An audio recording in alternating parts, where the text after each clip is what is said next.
अस्सलाम वालेकुम। जैसा कि मैंने आपको एक पहली वीडियो में बताया था कि इस दुनिया में जो कुछ भी मौजूद है वो एक किसी ना किसी किस्म की एनर्जी है, ताकत है। उसे हम एनर्जी कहते हैं इंग्लिश में। तो इसी तरह एक टाइप की एनर्जी होती है साउंड एनर्जी, जिसके बारे में आज आपको बताऊंगा।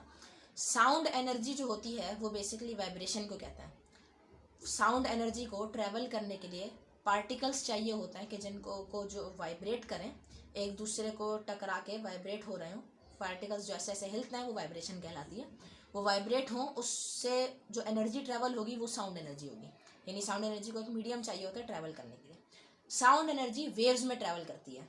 इस किस्म की वेव्स होती हैं जो पार्टिकल्स उस वेव्स में ट्रैवल करते हैं। और अगर साउंड एनर्जी को हम देख तो नहीं सकते, लेकिन अगर एक माइक्रोफोन से रिकॉर्ड करके इलेक्ट्रिकल सिग्नल्स में चेंज कर दिया जाए साउंड एनर्जी को, तो हमें वो इस तरह वेव्स की तरह नज़र आएंगे। उस डिवाइस को कहते हैं ऑसिलोस्कोप, जिसके अंदर हम साउंड वेव्स को देख सकते हैं। तो साउंड वेव्स बिल्कुल एक स्लिंकी की तरह काम करती हैं। वो कुछ पार्ट्स होते हैं जहाँ पे वो एक साथ होते हैं सारे पार्टिकल्स, पर एक पार्ट होता है बहुत दूर दूर होता है। इस तरह स्लिंकी की तरह ऐसे ऐसे ट्रैवल करती हैं और वेव्स की फॉर्म में। जो पार्ट्स होते हैं जहाँ पे साउंड वेव बहुत करीब होती है वो पार्ट्स कहलाते हैं कंप्रेशंस, और वो पार्ट्स जहाँ पे साउंड वेव्स में पार्टिकल्स दूर होते हैं सबसे ज़्यादा, वो पार्ट्स कहलाते हैं रेयरफैक्शंस। साउंड जो होती है उसके बहुत सारे यूजेस होते हैं। जाहिर सी बात है, अगर हम साउंड प्रोड्यूस ना कर सकें, एक दूसरे से बातचीत ना कर सकें, तो हम कैसे बता सकते हैं किसी और को कि क्या सिचुएशन है, कोई मसला है, कुछ करना है, किसी से कोई बात करनी है, किसी को कोई मैसेज पहुंचाना है। तो हम अकेले ऐसे कुछ भी नहीं कर सकते, इस वजह से हमें साउंड की ज़रूरत है। साउंड एनर्जी बहुत अहम है। साउंड एनर्जी जो होती है उसको मीडियम चाहिए होता है पार्टिकल्स, जैसे कि मैंने आपको बताया था, और 3 स्टेट्स ऑफ मैटर होता है, सॉलिड्स, लिक्विड्स और गैसेस। साउंड एनर्जी जब पार्टिकल्स के थ्रू ट्रैवल करती है तो जितने करीब पार्टिकल्स होंगे उतनी तेज़ी से साउंड ट्रैवल करेगी। यानी सॉलिड्स में ज़्यादा करीब होते हैं पार्टिकल्स तो ज़्यादा तेज़ी से साउंड सॉलिड्स के थ्रू ट्रैवल करेगी, क्योंकि ज़्यादा तेज़ी से एक पार्टिकल दूसरे पार्टिकल से टकरा के उसको वाइब्रेशन पहुँचाएगा।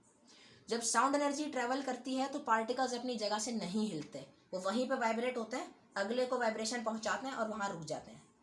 साउंड एनर्जी सिर्फ एनर्जी पास ऑन होती है, पार्टिकल्स वहीं रहते हैं। लिक्विड्स में थोड़ा सा फासला होता है, लेकिन फिर भी गैसेस से तो काफ़ी कम होता है, इस वजह से उनमें भी काफ़ी तेज़, लेकिन सॉलिड से कम तेज़ एनर्जी ट्रैवल होती है। सबसे स्लो गैसेस के थ्रू, यानी एयर जो आमतौर पे होती है उसके थ्रू ट्रैवल करती है साउंड। यही वजह है कि आमतौर पे जब बिजली कड़कती है तो बिजली कड़की हुई हमें दिख जाती है, लेकिन उसके कुछ सेकंड्स बाद हमें आवाज़ आती है बिजली के कड़कने की। इसकी वजह है कि लाइट बहुत तेज़ है, लेकिन उसकी स्पीड को मैच नहीं कर सकती साउंड।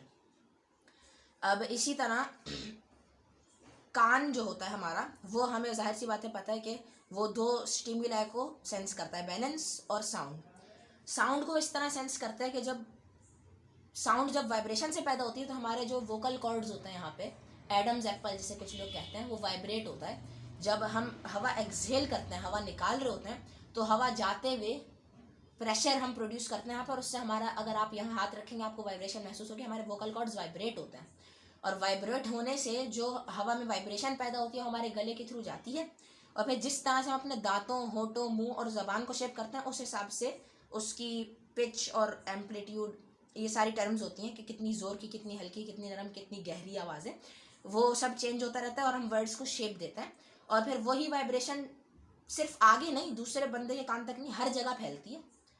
साउंड एनर्जी में जितनी ज़ोर की होगी उतनी ज़्यादा एनर्जी होगी और उतनी ज़्यादा दूर तक जाएगी। और एक पॉइंट आता है कि एनर्जी ख़त्म हो जाती है, फेड हो जाती है और साउंड फिर मज़ीद आगे नहीं जाती। तो वही वाइब्रेशन दूसरे बंदे के कान तक पहुँचती है, और उसका जो होता है, ईयर कैनाल कहते हैं इसको, आउटर ईयर के शेप को, इसका शेप ऐसा बना होता है कि वाइब्रेशंस बिल्कुल सीधा अंदर की तरफ जाएं। वो वाइब्रेशंस अंदर जाती हैं, और जो कान का पर्दा जिसे हम कहते हैं उसे इंग्लिश में कहते हैं ईयर ड्रम, उस पर जब वाइब्रेशंस टकराते हैं तो वो भी वाइब्रेट होता है। वो बहुत सेंसिटिव होता है, छोटी छोटी साउंड्स के डिफरेंसेस को पता चला लेता है और वो वाइब्रेट होता है। और वो वाइब्रेशन जो होती है वो 3 हड्डियाँ होती हैं, एनविल, हैमर और स्टिरअप। वो हड्डियाँ वाइब्रेट होती हैं और उनके थ्रू जाके एक गोल सा ऐसे शेप होता है, कॉकलिया जिसे हम कहते हैं, एक पॉकेट सी होती है, उसके अंदर जाती है और उसके अंदर एक फ्लूइड होता है जिसके अंदर केमिकल रिएक्शन होता है, और वो साउंड एनर्जी चेंज हो जाती है इलेक्ट्रिकल एनर्जी में। और एक ऑडिटरी नर्व होती है कि जिसके थ्रू वो इलेक्ट्रिकल सिग्नल ब्रेन तक पहुंचता है और फिर ब्रेन डिकोड करता है कि क्या आवाज़ थी, कहाँ से आई, क्यों आई। ये ऐसे पता चलता है कि कहाँ से आई, किस डायरेक्शन से, कि कौन से दोनों कानों में आई ना आवाज़। हम ऐसे पता चलाते हैं कि किस तरफ से आई है, कि कौन से कान में पहले आई, कौन से कान में ज़ोर से आई। इस हिसाब से ब्रेन हमारा पता चला लेता है कि वो साउंड किस तरफ से आई है। एकोज, साउंड जो होती है वो जब जहाँ भी जाती है वो टकराती है चीज़ों से, यानी रिफ्लेक्ट होके वापस आती है। तो जब भी हम साउंड प्रोड्यूस करते हैं तो किसी ना किसी चीज़ से रिफ्लेक्ट होके वापस आती है, लेकिन जितनी ज़्यादा मासेस और मैटर हमारे करीब होगा उतनी कम वो रिफ्लेक्ट होगी, क्योंकि उतना कम फासला होगा। जितनी ज़्यादा खाली जगह होगी उतनी ज़्यादा साउंड वाइब्रेट होके वापस आएगी, टकरा के वापस आएगी, रिफ्लेक्ट होगी। बहुत से यूजेस होते हैं एकोज के, जैसे अब जो साउंड हम डिकोड कर सकते हैं उनमें भी एक लिमिट होती है। कुछ साउंड होते हैं उनकी फ्रीक्वेंसी, यानी कितनी ज़्यादा साउंड वेव्स एक सेकंड में ट्रैवल होती हैं, वो होती है फ्रीक्वेंसी, या फिर पिच भी कहते हैं म्यूजिकल आर्टिस्ट उसे। तो ये जो फ्रीक्वेंसी होती है ये जितनी ज़्यादा होती है उतनी ज़्यादा, जाहिर सी बात है, पतली साउंड होती है। वो एको होता है ना, तो एको होके वापस आता है। जितनी ज़्यादा फ्रीक्वेंसी होगी उतना ज़्यादा वो एको होके वापस आएगा। तो बहुत से एकोज के यूजेस भी होते हैं। फ्रीक्वेंसी कभी कभार इतनी ज़्यादा हो जाती है साउंड्स की कि वो साउंड्स पर हमारा जो ईयर होता है ना उसे डिकोड नहीं कर सकता। हमारा ईयर ड्रम फिर इतना ज़ोर से उस आवाज़ से दबता है कि वाइब्रेट ही नहीं होता, बस दबा रहता है। उसकी वजह से हम उस आवाज़ को समझ नहीं सकते और हमें उसमें मुश्किल होती है। तो क्या होता है कि जो वाइब्रेशंस होती हैं वो ट्रैवल करती हैं। बाज़ लोगों की किडनी में स्टोन्स जम जाते हैं और उसकी वजह से वो मसला होता है, जो पानी होता है उसको अलग करने में और यूरिया को अलग करने में और वो पानी को इस्तेमाल करने में। तो जो किडनी स्टोन्स जम जाते हैं उन्हें तोड़ने के लिए कुछ लोग जो होते हैं वो एक मशीन होती है उसके ज़रिए से अल्ट्रासाउंड, यानी वो साउंड जो हमारा कान नहीं सुन सकता, उनकी फ्रीक्वेंसी इतनी ज़्यादा है, वो साउंड छोड़ी जाती हैं जिनकी वजह से इतनी ज़ोर से वाइब्रेट करते हैं वो किडनी स्टोन्स कि उनके छोटे छोटे टुकड़े हो जाते हैं और फिर वो खुद ही एनस के थ्रू पास आउट हो जाता है और वो बिल्कुल सही हो जाता है। तो अब ये जो अल्ट्रासाउंड्स होते हैं इनको एकोज, जैसे मैंने बताया था, कहते हैं। बहुत से जानवर भी एकोज को इस्तेमाल करते हैं, जैसे चिमगादड़ें होती हैं, उनकी आईसाइट बहुत अच्छी होती है, लेकिन एक उन्हें मसला होता है कि अंधेरे में और रोशनी में उन्हें देखने में बहुत मसला होता है और वो बहुत तेज़ उड़ती हैं। तो इसकी वजह से वो एको लोकेशन ज़्यादा आमतौर पर इस्तेमाल करती हैं। उनकी वो आवाज़ निकालने और सुनने की सलाहियत ज़्यादा अच्छी होती है। तो वो जब वाइब्रेट होता है ना उनका वोकल कॉर्ड और आवाज़ जाती है, इतनी हाई पिच्ड होती है कि इंसान तो सुन नहीं सकते। तो जब वापस आके टकरा के आती है चीज़ों से तो उस हिसाब से उसे पता चल जाता है यहाँ से जल्दी टकरा के आई है, वहाँ से देर से टकरा के आई है, यानी यहाँ पे कुछ है। अब ये कितना यहाँ से कम आई थी, यहाँ से ज़्यादा आई थी, इस हिसाब से पता चलता है यहाँ पे एक पेड़ था, इससे टकराना नहीं है, बीच में से निकल जाऊँगी। इसी तरह डॉल्फिन्स भी जो होती हैं वो भी एकोज प्रोड्यूस करती हैं और उससे एक दूसरे से कम्युनिकेट करती हैं। वेल्स जो होती हैं वो भी बहुत गहरी गहरी आवाज़ें और एकोज निकालती हैं जो कई कई किलोमीटर दूर तक जाती हैं कोई मेट ढूंढने के लिए। म्यूज़िकल इंस्ट्रूमेंट्स, म्यूज़िक बेसिकली एक पैटर्न होता है, इस तरह का एक पैटर्न होता है जो पैटर्न होता है डिफरेंट साउंड्स का, यानी डिफरेंट बीट्स होती हैं जो एक पैटर्न में चलती रहती हैं, उसे कहते हैं म्यूज़िक।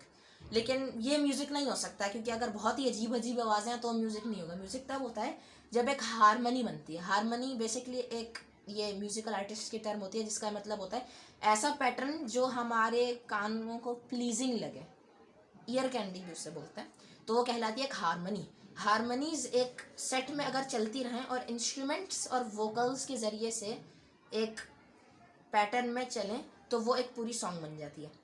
डिफरेंट म्यूजिकल इंस्ट्रूमेंट्स को इस्तेमाल किया जाता है जो अलग अलग काम करते हैं। जैसे परकशन इंस्ट्रूमेंट्स होते हैं, उन पर कोई चीज़ मारी जाती है और वाइब्रेशन से आवाज़ आती है, जैसे ड्रम्स। नॉइज़, बहुत किस्म की ऐसी साउंड्स होती हैं जिनके डेसिबल लेवल्स यानी एम्पलीट्यूड, इतनी ज़ोर की आवाज़ के वो जिससे हमारा कान डैमेज हो सकता है, इतना ज़्यादा प्रेशर पड़े ईयर ड्रम पे कि वो डैमेज हो जाए, फट जाए, इस तरह की साउंड्स होती हैं। तो नॉइज़ जो होती है वो बहुत, नॉइज़ इस तरह पैदा होती है कि एक जगह से अलग आवाज़ आई, दूसरी जगह से अलग आवाज़ आई। जब वो आवाज़ों के पार्टिकल्स एक साथ हवा में ट्रैवल हुए एक दूसरे से टकराए तो वाइब्रेशन उस इम्पैक्ट की वजह से डबल हो जाती है, और वो जब डबल होती है तो उसकी वजह से शोर मचता है। इसीलिए क्लास में ये बोला जाता है कि हल्की आवाज़ में बात करें, लेकिन वो भी एक सही वजह नहीं है, क्योंकि जब सब हल्की आवाज़ में बात कर रहे होंगे तो बहुत ज़ोर की आवाज़ बन जाएगी, क्योंकि सबकी आवाज़ें इंटरसेक्ट हो रही होंगी। इसलिए एक वक्त में एक शख्स को बोलना चाहिए। वैक्यूम, जैसा कि मैंने आपको बताया था कि मीडियम चाहिए होता है हमेशा साउंड को ट्रैवल करने के लिए, यानी एक उसे पार्टिकल्स चाहिए कि जो वाइब्रेट हो, जिनके थ्रू एनर्जी पास ऑन हो। मैंने जैसा बताया था, एनर्जी पास ऑन होती है जब किसी और के कान तक पहुँचती है। अगर हम बोलते रहे ना तो मुसलसल हमारे ये जो यहाँ पे जो केमिकल रिएक्शन हो रहा है ना, हमारा ग्लूकोज जो इस्तेमाल हो रहा है वो दूसरे बंदे के कान में जाके उसे मिल रहा है। यानी हम इनडायरेक्टली सिर्फ बोल बोल के भी एक और बंदे को एनर्जी दे सकते हैं। इसलिए हम मोटिवेट होते हैं। अगर कोई बेकार बातें भी कर रहा हो तो गुस्से के तौर पे मोटिवेट होते हैं, या कोई अच्छी बात करें तो खुश होते हैं, लेकिन मोटिवेट ज़रूर होता है, एनर्जी मिल रही होती है। ये एक साइकोलॉजिकल की अलग बात है। तो खैर, ये जो एनर्जी पास ऑन होती है इसके लिए हमें एक मीडियम चाहिए, इसके लिए हमें पार्टिकल्स चाहिए।